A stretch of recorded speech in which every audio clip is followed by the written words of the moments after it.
Ya, pemirsa masih bersama kami di Apa Kabar Indonesia Siang. Kalau tadi saya sudah ke Mas Oki untuk bisa memperhitungkan tawar-menawarnya kira-kira akan berjalan seperti apa. Karena sama-sama kuat lah ya Mas ya, PDI, Gerindra. Bang Ansi Lema masih boleh ditawar nggak sih kalau Pak Ganjar ini capres, kemudian nanti bisakah kemudian jadi cawapres, apa sudah harga mati? Sebelum ke situ, saya mau komentar tadi profiling yang dilakukan oleh TV One tadi. Itu warnanya itu pemimpin yang merakyat dan pro-rakyat begitu.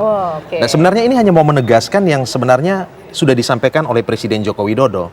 Dan Mas Ganjar ini akan jadi presiden yang tidak saja merakyat dan pro-rakyat, tapi memang muncul dari rakyat beneran. Dari akar rumput nih. Ya. Yang kedua terkait dengan apakah mungkin PDI Perjuangan masih mau bernegosiasi tawar-menawar jadi cawapres. Saya ingatkan loh, PDI Perjuangan ini adalah partai pemenang pemilu.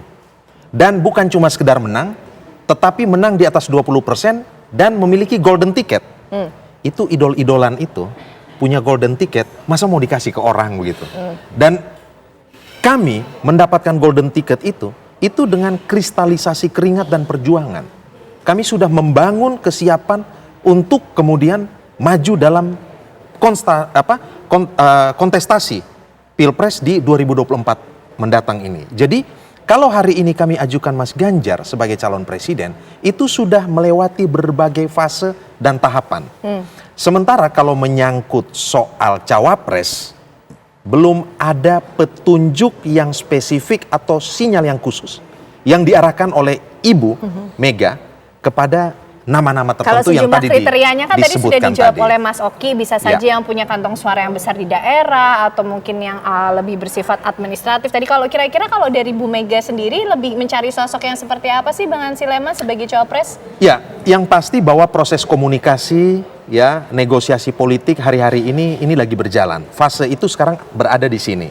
Tetapi kami memiliki dapur sendiri ya di bawah Mas Prananda Prabowo, Kepala Situation Room, untuk menganalisis semua perkembangan ini.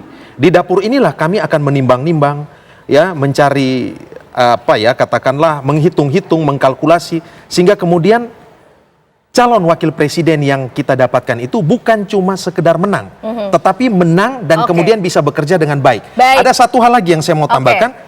PDI Perjuangan punya tanggung jawab lebih, harus bisa memastikan soliditas kabinet Jokowi ini, ya, ini juga harus tetap bisa berjalan, karena ini legasinya gitu. Nah, kita juga akan lihat pergerakan politik juga yang terjadi di pelataran Senayan, karena siang hari ini ada pertemuan antara Golkar dan juga PKB. Kita lihat dulu ke sana ya, Bang Ansi Lema dan juga Mas Oki dan juga pemirsa.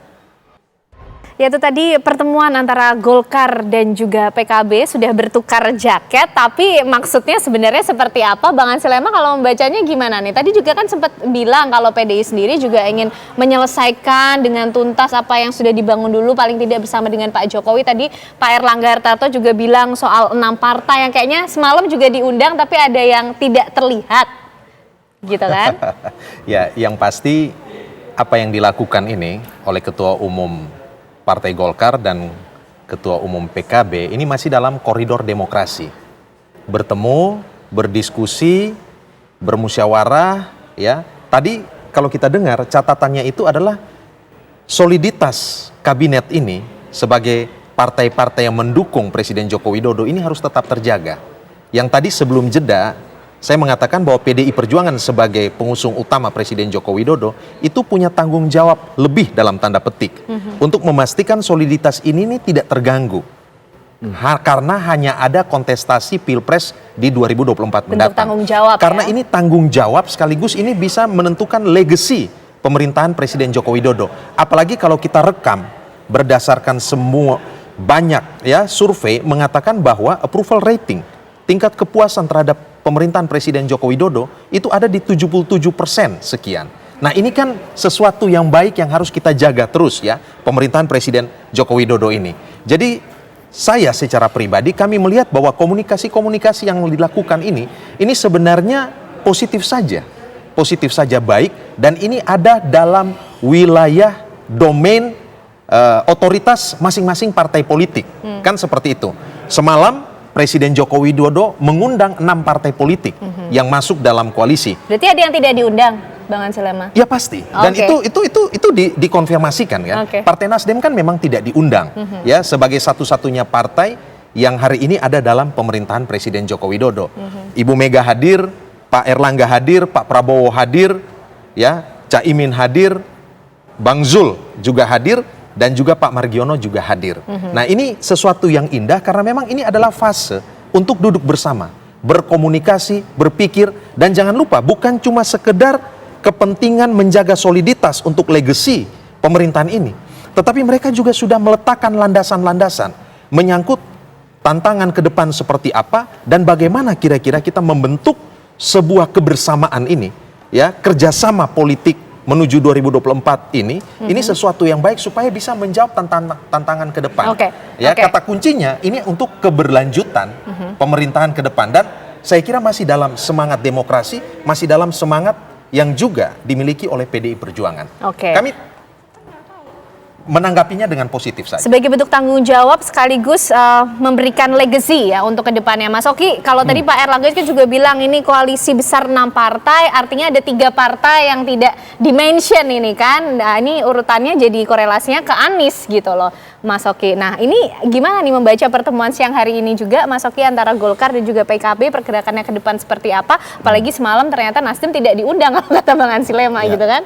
Gini, jadi Partai Golkar itu kan dia by nature itu kalau dalam political science disebut namanya central pivotal party. Jadi partai tengah.